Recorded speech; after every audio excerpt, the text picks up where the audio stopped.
Well, a lot of our local football teams are chasing conference championships right now. Byron and Du-Pec are two of them.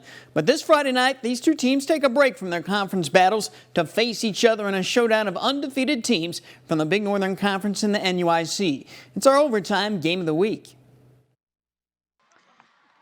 Scheduling this non-conference game has turned out to be a great move for both of these teams. They both need a good test to see where they stand and to prepare them for the road ahead.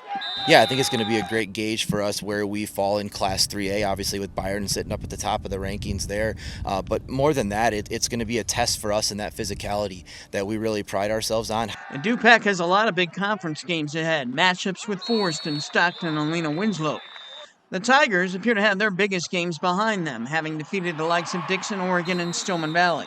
They can use another challenging opponent like Du-Pec to help them improve their game. It's great for both of us, to be honest. I mean, it's a game that we need, and I'm sure they're saying the same thing. Byron Du-Pec games will become an annual thing from here on out, since Du-Pec will be joining the Big Northern Conference next year. And these two schools have a bit of a history. They met in the 3A playoffs in 2019 and again in 2023. Byron won both of those games handily. Those Du-Pec teams were built around the passing games of Hunter and Cooper Hoffman. This Du-Pec team plays more of a Byron style. Play physical and run the ball. They're certainly physical. They're big up front. Their running backs run hard. They certainly are ground and pound. We knew coming into this season that we were going to have to be extremely physical across the front. The passing game probably wasn't going to be what it had been in the past, so we knew we were going to have to run the ball. I can't talk enough about how the offensive line has done exactly that and really embraced that role of physicality. We definitely want to keep our undefeated record. We want to just show our conference, but also show just 3A how good of a team we are and how physical and athletic we can be. Dermot Dolan gives Du-Pec a big physical lead running back behind that line. He's having a big season. The Tigers have been staying focused during their 5-0 run, focused on executing and getting better each week. Du-Pec's a good program.